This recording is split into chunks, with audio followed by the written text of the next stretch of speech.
Investments being made here, it's for something big. It's for something big, like for something big. For her to have spent up to 5 million naira in how many days now?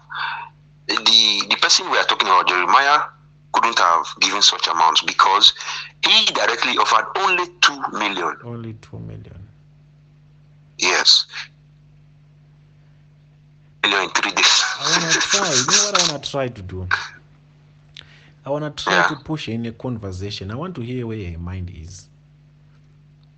To say, I wanna try to put in a conversation to say, why don't you talk to Jeremiah to give us money?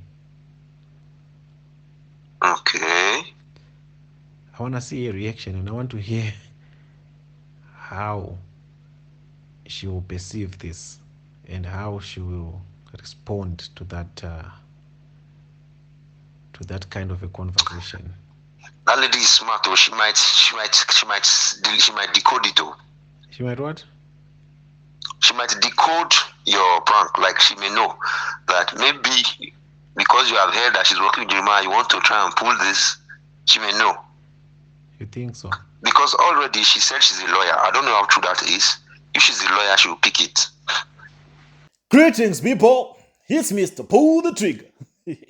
Yet again on another episode of the Enlightenment series. So I see bloggers, Nigerian bloggers, they are running helter-skelter. And I'm seeing so much being said from people that have been expecting and waiting to hear that Prof X is cashing out. Listen, I've said this before and I keep saying it. I don't know why people don't want to listen or people don't watch most of my videos. Mr. PDT operates with one biblical principle, especially when it comes to charlatans. I operate with one biblical principle, which is from Proverbs 13, verse 22. What does it say? To those of you who do not remember. If you go to Proverbs 13, verse 22, you realize that it is written, it is said, a good person leaves an inheritance for their children's children, but a sinner's wealth is stored up for the righteous. This is the theme for the Enlightenment series. This is the theme that I operate with. This is the principle, the biblical principle that Mr. PDT operates with. Let me read it again. Please take a screenshot and keep it wherever you are. Whenever you hear about Mr. PDT, just know this is the principle upon which he operates with. Proverbs 13, verse 22. A good person leaves an inheritance for their children's children. And a good person that is being referred to here is a righteous person. But a sinner's wealth is stored up for the righteous. A sinner that is being referred to here is wicked people, like these charlatans. So let me make a disclaimer. I can never, and I have never blackmailed a charlatan. I don't blackmail charlatans. The reason why I say that is, I don't see these people as people that are worth blackmailing. Because first of all, everything that they have does not belong to them. The money that you think they have, it's not theirs. It does not belong to them. That's one thing you do not understand. This is money that they have stolen from people. They have stolen this money. Everything that they are sitting on today does not belong to them. Shall they go free with all these possessions that they have stolen from people and just walk free? I will not allow that. My mission is to make sure that if it's possible, we make sure that we leave these people at zero if they have to be at zero. They must return everything that they have stolen. That's why you saw Creflo Dollar, he came recently. And he said when he was preaching about tithe, it was lies. That's just a polite way of saying I was stealing from people. It's a polite way of saying I was involved in crime. That's criminology. But in religion, everything can be taken lightly. To say, okay, you lied about tithes. You lied about this, and we've paid millions to you. So what should happen after? Are you not supposed to return the money? It's just that the rest of them, these ones that are here in Africa, they will never admit to that they are stealing from people or they are lying to people using the name of God to rob gullibles. I'm the Robin Hood of all these religious scams. I wish if there was even a better way to redistribute all this wealth that these charlatans have stolen from people. I wish. And I'll still try by all means to find a way to make sure that these people are left with nothing. Because all their wealth has been built upon millions that have been siphoned from gullibles who believed that these people can. I'm angry. I'm angry. When I look at them flaunting, when I hear them talking about, I have a private jet, I get angry. Where did you get that private jet? Which money, which business did you run? How did you raise the funds to buy that private jet? It was a mother from UK that had a serious medical condition that flew all the way to Mercy City, paid huge sums of money to stay in these hotels, paid huge sums of money in form of tithe, paid huge sums of money in form of seeds, paid huge sums of money in form of one-on-one consultations. She was given a bottle of anointing oil, a bottle of this.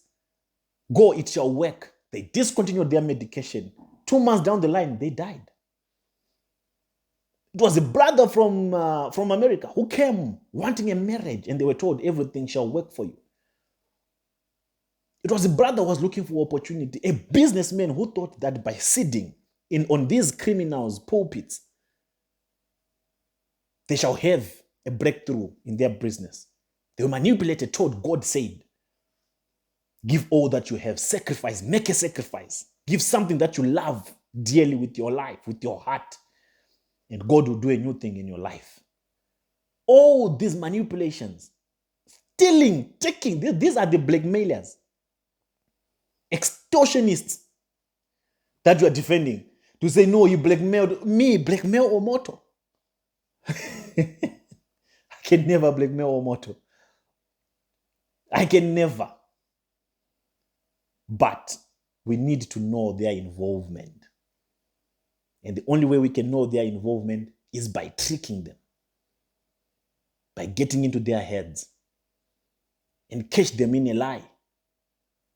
Get exhibit. To those of you who are meeting me for the first time, I did not start this whole thing of trapping charlatans this way today. I come a long way. Most of you do not know me. I have dealt with the Makandiwas. I've never blackmailed them. They would pay millions to say, cover this for up, cover this for us. Every time I take money from a charlatan, I make record of it and I'll come and I'll expose them. If you're watching me for the first time, I'll post you. I'll post all those old videos that I did exposing all these charlatans. They would pay millions. Go and set this one up. Go and set this one up. They'll say, why would you want to set this one up? Go and defend us. Go and do a damage control for us here. Here's money. You don't say no to money from a charlatan. You take it. For one or two reasons. To use it as exhibit or to use it to expose them. That's why none of these bloggers have never produced or there's never fought a good fight. Because they are too spiritual and their spirituality has not brought any results. Mr. Pull the Trigger has a completely different approach. The money that is in the reserves of these criminals has to be taken by fire, by force. It's blood money. I will wash it. We'll put coarse salt on it and redistribute it to those that are in need. When you take money from a charlatan, you are not extorting or blackmailing them. You are repossessing. I call it repossessing. So always refer to Proverbs 13, verse 22. Whenever you hear them saying, Proverbs, I don't blackmail. In the case of Omoto for fame, the reason why we got Doris Ogala to go to Omoto for fame is because we want to test and see if Omoto for fame had anything to do with the missing child. By him saying that I'll pay money for Ruth Matthew to change her mouth, to change the narrative, to confess that she knows where baby testimony is. That was the showstopper. That's what energized us, fueled us to keep talking about this. Because now we had confirmation that Omoto knows. Why would you want to pay money if you have nothing to do with it? One thing I'll never do is to be given money to zip my mouth. I'll never do that. No matter the weather, ask them. I have a track record, unlike these people that just talk about charlatans. They don't know about anything about them. I know them. With all the money that I have ever received from any charlatan, none of it has been to silence me. I'm not silenceable. They know that for a fact. You can't silence me with money of all things. There's only one or two ways to silence me. Pull the trigger right between my ears. Kill the truth teller if you do not want the truth to come out. But the risk in doing that, the truth is very stubborn. It will find another body that will bring it out again. That's the only way to stop the truth, but the truth cannot be stopped. You can arrest the truth teller, you can kill the truth teller, but the spirit of the truth will always find another body that it will use to expose that truth. So this is my warning and my advice to charlatans. Do not try to suppress the truth. Let it come. Just let it come and do what it has to do, the effects and the damages it has to cause. And after that, it will be done with you. So there's a reason why I'm doing this video. It's part 2 of the previous episode. Yeah, Joshua is going to kill me for this one, because I did not tell him that I was going to post it and I had not alerted him. You know, he does not want to be on these on these issues because he's also afraid of the Omoto for fans. But for what it's worth, I think it's important that you hear this conversation. It's important. It's going to clear the air for all of you. Because I hear so many people saying, was Prof X really playing along with Chioma? Was Prof X really... I knew what I was doing. And I keep saying it, people. I cannot be tricked by any of these scammers or by any of these charlatans. I cannot. So I see bloggers that try to ride on this story. Come on, this story is above your pay grade. Leave it. Let me first finish. And then when I'm done, connect the dots from there. Do not jump on it before you have the full information. This conversation you will listen to is not recent. It was back in March when Doris Ogala was still staying with Ruth Matthew and the family. And me, I spoke with Brother Joshua, the brother to Sister Ruth Matthew. This is the conversation I want you to listen to about the game plan. How I wanted to know if Jeremiah Omoto has anything to do with the missing child. And there was only one way to know. If he was willing to pay money to silence this, then that was my own confirmation that I needed. And how are we going to get this message across to Jeremiah Omoto? Through Doris Ogala. So as you listen to this conversation, you'll get the clearer picture, the bigger picture of what Mr. PDT has been up to. For a case like this, you need investigative mindset, a criminal mindset. You don't accomplish, or you don't bring down a charlatan by being spiritual. You have to be mafia, gangster. You have to think as if there's no box. Think the way that they think and think even better. And improvise.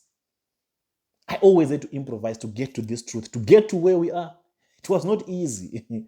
What had to be done for us to be at this stage that we are now, of knowing where baby testimony is, it was not easy. We had to cross lines, cross boundaries, make sacrifices, implicate ourselves in conversations with Doris Ogala. Right now, where Doris Ogala and Jeremiah Omoto sits, they were made to believe that, don't worry, you know what, we'll produce these voice recordings, we'll what? There's no recording that they have that I did not permit. Okay, listen to this video. I will lock the door because Transcorp, once you close the door, anybody can't come in, even without key. Is like that. And this is soundproof. Nobody, even if you are shouting and dying inside the room, it's soundproof. Nobody can hear you outside. So I'll wait for a moment when she will not be in the room, and then I will call you to talk with Ruth. Just tell Ruth by yourself that, see, for so reason, don't worry. Your safety, your this, your that, whatever you will eat, we will provide it. But I have my reasons. If she hears it from you direct, she trusts you more than Choma, she will listen. Yeah, if that's the case, then I can do that. That's not a problem. I can talk to her and convince Good. her. But you may not know when Choma is there, because if you call and you say, is she there, she might tell you no, because Choma will tell her to say no. Is that what she's been doing? Is she controlling you like that? Choma is maybe she's actually a lawyer. She's playing her games clean. Like clean. Yeah. She's not leaving any traces. What? As in, you are meeting me for the first time, you said I should not talk with my father. Because I'm sure she's recording every conversation. Everything. She records everything. Even if you are in the same room together discussing, her phone is recording. You lie. Hey, she told me herself. She said Ruth even told her, and that's one thing my sister. She does not know who is with her, who is for her, who is against her. She just talks. Because she has seen favor that she has been praying for. It looks like, let's go, let's go there. So she told me, Choma told me that she has, that's why we even believe that she's not out for Ruth. Because she said Ruth told her some secret things that she cannot even publish. That according to Ruth, she's, even as far as her relationship with her husband, the father of the children, that Ruth has told her everything. That if I am doubting, she can send me the recordings. And I'm like, you and Ruth are talking, you are recording? I'm sure she wanted to get into your head and have you say things that she thinks you know. I know me. I don't know the kind of person I am. I'm a calm person. If I'm not sure, I'll be quiet until I'm sure. So I'll follow you like that. That's why even when you called me this evening, I answered you officially. Yes, hello, good evening. Yeah. Until I said that, okay, I think we can talk now. So that's how I'll follow. She will think I'm with her. Everybody will think. In fact, everybody will think I'm for everybody. But I know what I'm waiting. I'm checking. I'm waiting and checking. So You're my Johnson.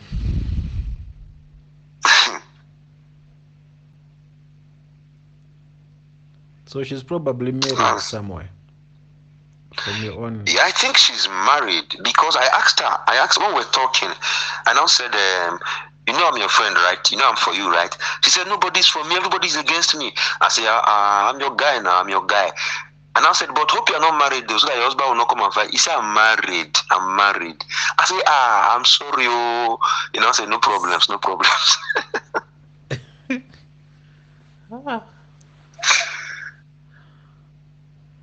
Yeah, I'm probably a project right now. I'm probably a project right now. because I think with Ruth, the only thing that she wanted to do maybe was to convince me that Ruth is lying. You understand? Yeah. She probably wanted to convince, because I did not like the vibe of her being excited that she catches Ruth in a lie. Okay. The excitement that she saw, she showed, it was not, a good impression on my side to say, if we are in this together, if we are one team, why does this interest you? Yeah. And how does this interest you? Even on Maureen's show,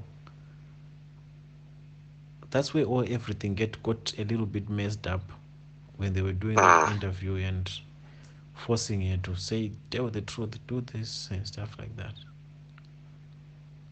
So her intentions are, I can't say they are noble, I can't say they are pure, I can't say they are clear. But when someone has a higher score to settle, you can know by the investment that they make. No, it's true. That's very correct, sir. The investments being made here, it's for something big. It's for something big, it's for something big. For her to have spent up to 5 million naira in how many days now? The person we are talking about, Jeremiah, couldn't have given such amounts because he directly offered only 2 million. Only 2 million. Yes. In 3 days. I want to try. You know what I want to try to do? I want to try to push in a conversation. I want to hear where her mind is.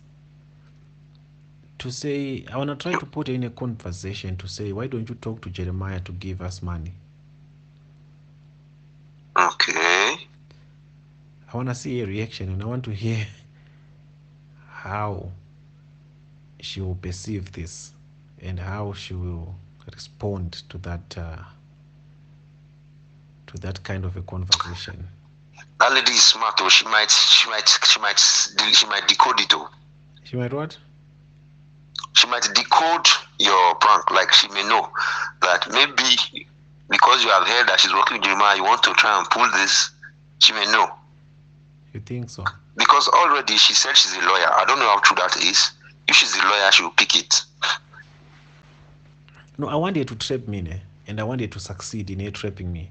And I want to see her next move, Because from my analysis, she probably wants to try to have me talk about, have a money talk to say, why don't we just get money and keep quiet? You understand? Yeah. Why don't we just get settled and what? And let this fly. Okay. I'm also smart like that, when someone is making subliminary comments, suggestions, and you see that they want to get to a specific point, but they don't know how to get to that point. And what they probably want is to have me on record saying that, yes, get money, let's get paid. So that if she's under someone, they can now go and sell that narrative and say, no, the reason why he's doing all this is because he wants to be paid. He wants to extort. He wants to blackmail prophets and pastors. But it's risky and very risky and sensitive, because if she happens to record you, plays it for Ruth and plays it outside. No, she will never play it for Ruth. No, it's not this. It will not be played for Ruth. It will be something. But she might want to turn it against you. No, that's what I'm saying. That when she records me, she will take it to the ones that are paying for this, and they'll find the proper way to distribute it. You understand? They'll find a proper way to distribute it. And to me, she'll come and say my phone was hacked or someone stole my phone. Oh, wow. And now it will even come in packaged as a legal, a legal document that will be suing me to say I'm accused of propagating all this so that I can extort pastors, I can extort this person, or I can blackmail these pastors. Yeah. So unless you record this our conversation now, you are confiding in me that this is what you want to do, or maybe even tell somebody else, so that in case such thing happens, you have something to show. No, we can. Let's have this conversation tomorrow when we have taken Ruth, and then I put it on record, and then we diarize the day. What day is it? What time is it? Where are you? Where are you from? Where am I from? This is the day that we've taken the family from. We'll just keep it for safekeeping. Okay. And I'll try drive it towards that conversation and see. Because I know if I drive it towards that conversation, she'll definitely go and it will be easy. She'll go and get that money. Because I can tell that she wants me to have that conversation, to say, why don't you just get paid and keep quiet? But it's the presentation that is, struggling, that she's getting lost in producing it to me. I can even say, well, you know what? How about you talk with this guy so that they can just pay and then we kill this story? That's what she wants to hear from my own way, from what I've analyzed and what I've seen. But I don't know if you are aware, my brother Mike said they found out that she has a relationship with the AIG of police. Who? Mike. I think Mike mentioned it, that they found that she has a relationship with the AIG of police in Nigeria. What kind of a relationship? I don't know. Relationship. I don't know actually. Or like they have a relationship, an ongoing relationship, or just a normal work relationship? Who found out that? Maybe Mike, my brother Mike. How did he find that out? I think Maureen did it and then told Mike because I don't know. I'll No, confirm but again, it's please. I don't want her. to. It's her who told Maureen that. Eh, Yeah, it's her who told Maureen that, listen, I called the AIG of police. He's the one who is okay. helping. It's not like a finding that no one can ever find anything about that woman. Don't let anyone find.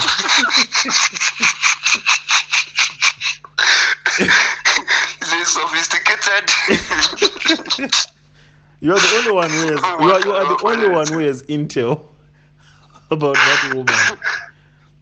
You are the only one who has intel. Like that video you sent me, no one can ever get this close.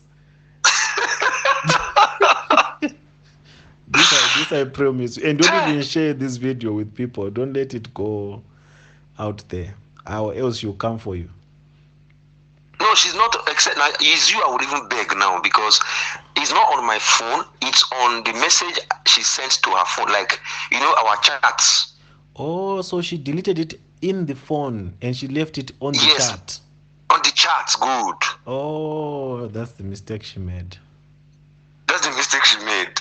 So I just went to our chat and I just forwarded it to you. I don't have it on my phone. It's just on WhatsApp. So I know. Don't share it.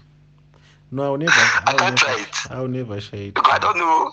I don't know the caliber of person she is. This is why she's flying private jets. If someone can stay at that hotel and you say that hotel is that expensive, trust me, she'll do everything to not let her identity leak. No, in fact, she even mentioned it to me when she was still talking that she helped somebody to retrieve 1.something million that was duped.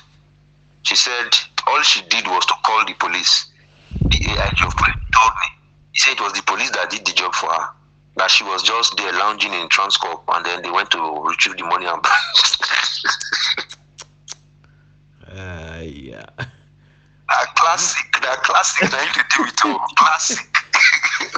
You see, when you're around there, you have to be so dumb, you have to be so stupid, and act like you don't even no, leave that one to me now. What's going on. And you can't take chances, but if you do get a chance, if let's say she's not wearing that thing of yours, I need videos and I need even a picture. And when you do it, make sure your flash is not on and your recording camera sound is not on. You will not leave that hotel. What do you want to do with this? Who sent you? Who are you working for? She's so sensitive to a point that when Maureen exposed her, she was saying, I want to leave this hotel. What if they come in? What if they come after me? I want to get, hey, rest. Social media. She's too sensitive. She's very sensitive. I want to move Ruth. What if they come for Ruth? I said, no, relax. So let's do this project tomorrow, Barbara. I need Ruth out of that place, and I really need her out so that I can let people I can announce to people that she's no longer there, and then we can make our plan from there. I already had a plan to invite people to assist.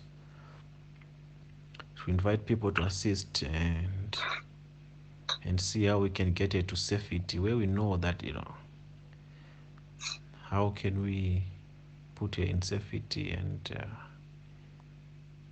I think we should just run things the way that we were running them before she got arrested, and establish what we had planned to establish prior. Yeah.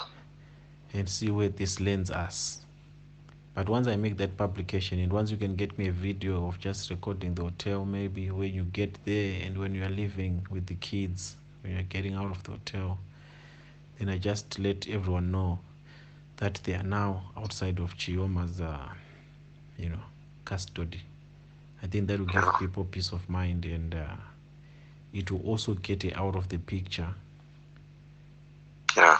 Yeah, and wherever you go, just make sure there will be no one following, just for starters. But of course, they won't follow. I don't think they'll follow, because I don't even think Chioma knows where Ruth stays, and I don't think Chioma does not even have interest in the case of Ruth. Her interest is just to prove me that she's loyal. It's just to prove me that she is for me. something like that. So I'll communicate with her as well, and I'll tell her Joshua is coming tomorrow to get the family. And to you, to her, you just go like you're complaining. You say, "Yo, I've tried, but it's fine. Let me just take her for now. When everything is okay, you let me know." But we don't even have anything. There's even nothing, and we don't even know where to start. Just give it that impression that you are desperate. You don't want, you don't want to be out of there. Yeah. No, even if she's staying, me, I'll propagate that to her that please, I need that family out for the sake of my integrity. I don't want to leave my followers in disrepute, or I don't want to create disharmony amongst my followers. My people, they're saying Ruth is not safe there. I just have to honor them, because at the end of the day, they are the same people that will come to support. So for now, let's just take Ruth out, and we'll figure out where to put her. And I'll just convince her that you are still part of this. You'll still be in charge. You'll still be in charge of Ruth and everything. Yeah. And on the issue of her identity, how are you gonna wrap that one? Her identity? From how you saw her. My brother, we're just doing this. Chioma will never be involved in this thing. She will never have access to Ruth in her entire life. This is the end of if she ever wants to assist, she will just be, if she wants to assist, I'll just give her one of your account numbers. Say, okay, you can send money if you want to. But for now, I will never want her to be anywhere near them. So as you can hear from here, I hope it answers everything. I hope it clears the air that you've been wanting to be cleared. And I hope by now you know that Mr. PDT is still the captain of this ship. And with that being said, I'll check you out on the next episode. I'm out.